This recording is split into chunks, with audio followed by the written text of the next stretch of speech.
Por fin regresé de vacaciones, estuvieron pesadas, ¿eh? ¿Qué es esto? Ah, no, es que me acompañó un jugador de la selección mexicana. Ya saben. Los peores maletas en la historia del tri. Aquí. Cali Arena. ¡Ah!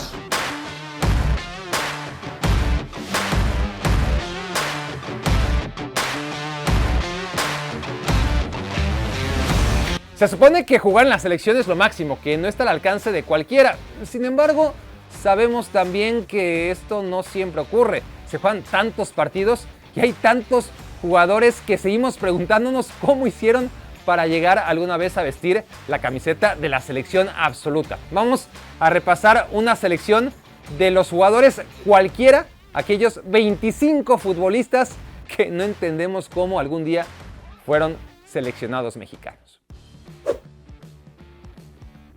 A pesar de haber sido un defensa central más bien rústico, Adrián García Arias jugaba de vez en cuando en el mítico Toluca de Enrique Mesa, sobrino del aún más rústico entrenador Raúl Arias. Adrián jugó en 2002 3 partidos con la selección de Javier Aguirre, amistoso contra Yugoslavia y 2 juegos en la dramática Copa Oro de aquel año.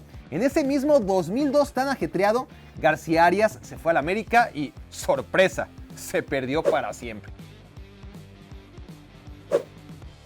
Hablando de tíos que quisiéramos no tener, con ustedes José Carlos Van Rankin. La crisis de laterales en el fútbol mexicano ha orillado a la selección a llamar a cualquier cosa. Su debut y despedida fue en 2018, partido amistoso contra Costa Rica, donde Van Rankin metió un pasagol y después fue responsable de una mano dentro del área sancionada como penalti. Mario Osuna, mediocampista aún menos famoso que Barack Feber, jugó 3 partidos en selección nacional. ¿Que quién era Mario Osuna? Bueno, para empezar, es en tiempo presente, porque a sus 33 años juega en el Querétaro, ahí donde regresó tras haber vivido las mejores semanas de su existencia al lado de Ronaldinho. Fue entonces cuando Miguel Herrera le llamó para 2 partidos amistosos, lo convocó para la Copa América 2015 y contra Chile lo metió a jugar. La lista de troncos que han pasado por el Guadalajara es larga. La de aquellos que se las arreglaron para jugar en Chivas y en América, a pesar de sus limitaciones, también es abundante. Ahora, bultos que jugaron para América, Chivas y Cruz Azul, los 3 más ganadores del fútbol mexicano, de esos solo hay 2. Uno es el Maza Rodríguez, que jugó 3 mundiales, y el otro se llama Eduardo Isela. Año 2002, el defensa central del Guadalajara sustituyó a Ramón Ramírez en partido molero contra Bolivia. Aquel crimen fue obra de Enrique El Ojitos Mesa. Ahora que si de defensas centrales rústicos hablamos en Chivas, nadie como Héctor Reynoso. A pesar de haber jugado casi 400 partidos con el Guadalajara, la selección hizo lo imposible por ignorarlo hasta que Chepo de la Torre acabó convocándolo de emergencia a la Copa Oro 2011 para reemplazar al Maza Rodríguez, doping positivo por clenbuterol. Ahí solo jugó la final contra Estados Unidos, en el que fue probablemente el cambio más grosero de todos los tiempos. Sale Rafael Márquez, entra Héctor Reynoso.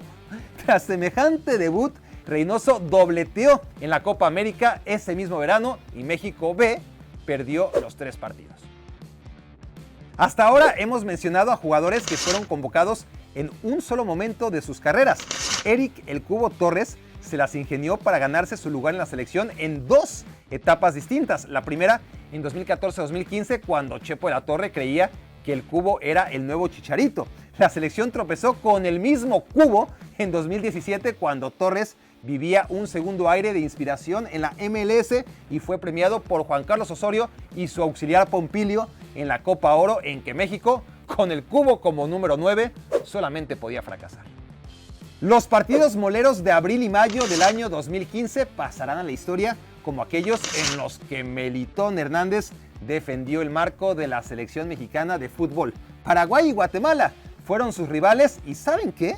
Melitón no recibió ni un solo gol.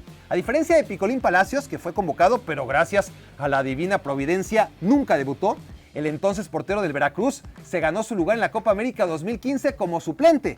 Ni La Tota, ni Campos, ni Memo Ochoa el mejor porcentaje de goles recibidos por juego en la historia de la selección mexicana pertenece a Don Melitón. José de Jesús Godínez. Nunca un apellido encajó mejor en un futbolista que cumplió el sueño de todos los Godínez y de los Hernández, los Pérez y los Feber. Jugar en selección nacional. Se le hizo en Toluca contra Trinidad y Tobago. El disque delantero de Chivas había metido apenas 2 goles en toda su carrera. Contra Pumas en 2017 y contra América en 2018. Puro clásico. Desde entonces, en Primera División, Godínez metió un gol más. En 2021 contra Juárez. Hoy, Godínez entrena de 9 a 5 en el Necaxa.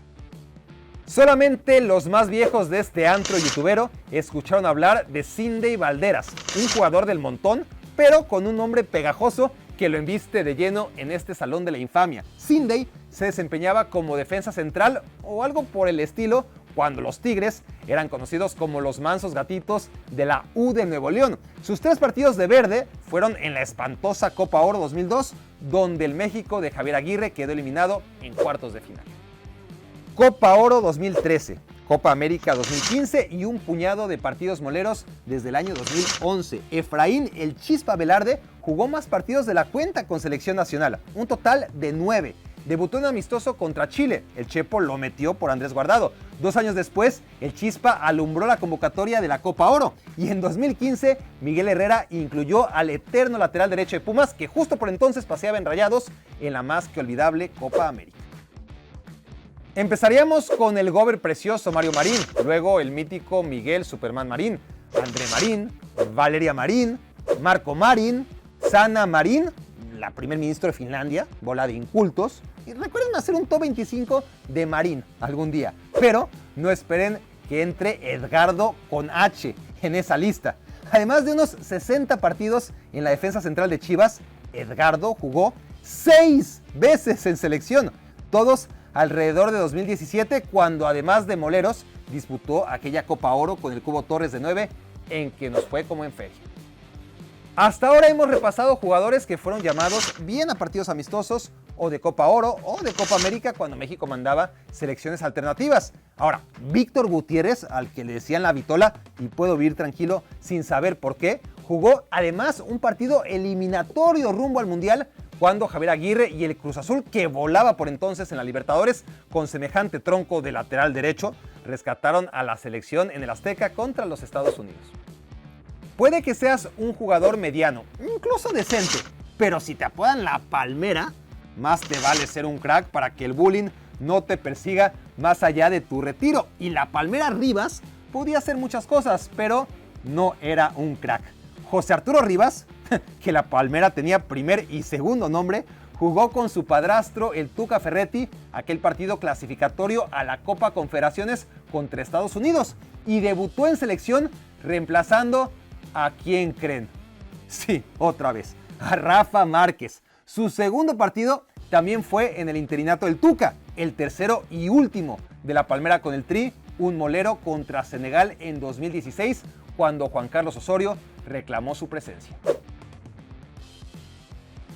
Grandulón, cuya calidad futbolística emanaba de dudosa procedencia, Edgar Dueñas, defensa central del Toluca, también marca lo fácil que es en ciertas posiciones llegar a la selección mexicana. Lo curioso de Dueñas es que jugó en el Tri de Ricardo Lavolpe, de Sven-Goran Eriksson, de Javier Aguirre, de Efraín Flores y del Chepo de la Torre. A lo largo de 6 años, Dueñas jugó 10 partidos en selección nacional y los 10 fueron partidos amistosos. Arturo Ortiz tiene 29 años. Cuando Pumas vendió a Johan Vázquez, empezó a jugar apenas la temporada pasada, tras haber jugado toda su carrera en segunda división. ¿Qué hace aquí Arturo Ortiz? Pues lo mismo me pregunto yo, pero hay que formarse en la ventanilla que no atiende el Tata Martino. Ortiz debutó en selección recién hace unos meses en el molero México contra Guatemala. Los papás de Gibran Lahoud le ayudaron al no llamarle algo así como Melitón, y sus amigos de la infancia tuvieron a bien no apodarle algo parecido a Picolín. Gracias a ello, sus carencias en la portería pasan un poquito más desapercibidas, al menos para gente como Ricardo el Tuca Ferretti, que le ofreció su debut y por hoy despedida en el estadio Universitario en un molero contra Costa Rica. ¡Cállese, carajo! La JUD recibió 2 goles en 45 minutos. Y en su lugar ingresó al campo también para debutar con el Tri, el poco célebre Raúl Gudiño, la gran promesa incumplida de la portería de la selección nacional. A diferencia de la JUD, Gudiño sí volvió. Lo hizo de la mano del Tata Martino, quien además de ponerlo a jugar en un par de partidos moleros, le brindó su debut en partido oficial contra Panamá en el Estadio Azteca. Se celebraba la Nations League edición 2019. Guiado por la luz de Mario Carrillo, Aarón el Gansito Padilla tuvo un par de semanas de inspiración en el América y estas fueron más que suficientes para catapultarlo a selección nacional. Fue el inolvidable verano de 2005 cuando Ricardo Lavolpe lo llevó a la Copa Oro y lo metió de cambio en 2 partidos hasta que fueron eliminados en cuartos de final por Colombia. Cuando fue convocado por primera vez a la selección nacional de Miguel Herrera, George Corral, lateral del Querétaro, era conocido más que nada por ser el hermano de la goleadora Charlín Corral. Jugó 3 partidos en aquella gira que incluyeron su titularidad en un partido amistoso contra Brasil en cancha del Palmeiras. 7 años después, George Corral juega en el Puebla del Arcamón, pero seguimos ubicándolo no más por su hermano. 14 partidos y algunos de ellos con el gafete de capitán. El primer llamado de Joel Wiki fue a la eliminatoria rumbo al Mundial de 2006, convocado por Ricardo Lavolpe, que le hizo jugar con el Tri 8 veces, pero el muy ingrato lo dejó fuera del Mundial.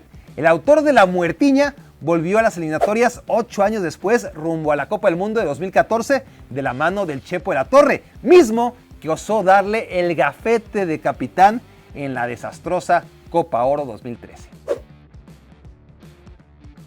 Un ejemplo más del peso del apodo a la hora de recordar a un mal futbolista lo tenemos con Israel Martínez. Seamos honestos, si no lo apodaran el Jagger, tal vez aparecería en esta lista, pero definitivamente no en quinto lugar. En 2009 el Jagger lo jugó todo en selección, amistosos, eliminatorias y Copa Oro. Primero con Eriksson y luego con Javier Aguirre. Entonces jugaba en el San Luis, de ahí se fue al América y ya saben.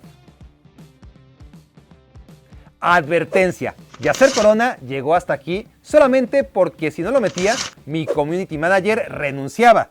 Y no me puedo dar el lujo de prescindir de alguien que sabe tan poco de fútbol. Su primer partido en selección fue con Miguel Herrera, Copa Oro 2015 contra Trinidad y Tobago. Luego, Juan Carlos Osorio lo puso a jugar en amistosos, en eliminatorios y en Copa América por igual. El carismático central jugó 7 partidos en selección absoluta.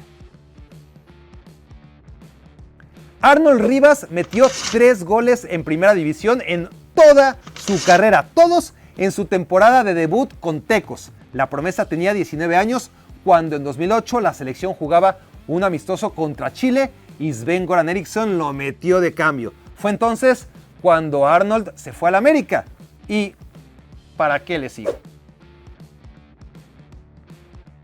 ¿Por qué Chuletito Orozco está tan arriba entre tanto infame? Porque tuvo 14 oportunidades en la selección, 14 juegos contra Jamaica, Panamá, Guatemala, Honduras, Bolivia, Trinidad y Tobago, Martinica, Canadá, Venezuela, entre otras superpotencias, y siendo centro delantero, metió 0 goles en esos 14 partidos. Chuletita jugó 2 Copas Oro, una con el Chepo en 2013 y la otra con el Piojo en 2015. Debutó en selección con Efraín Flores en 2010, 5 años, 14 partidos, 0 goles. Sus números con el Tri. En representación de César Villaluz, Luis Ángel Andín, Paleta Esqueda y el resto de esa talentosa generación enterrada mitad por Hugo Sánchez, mitad por Cristian Martinoli, encabeza la lista el menos talentoso de todos estos, Santiago Fernández. Este ranking incluye solamente a futbolistas que jugaron en selección mayor y aquel partido contra Haití fue sub-23, pero Santiago está aquí porque jugó con la selección mayor en 2007, en concreto un molero contra Colombia. Se retiró a los 24 años, no sin antes anotar 8 goles en toda su carrera.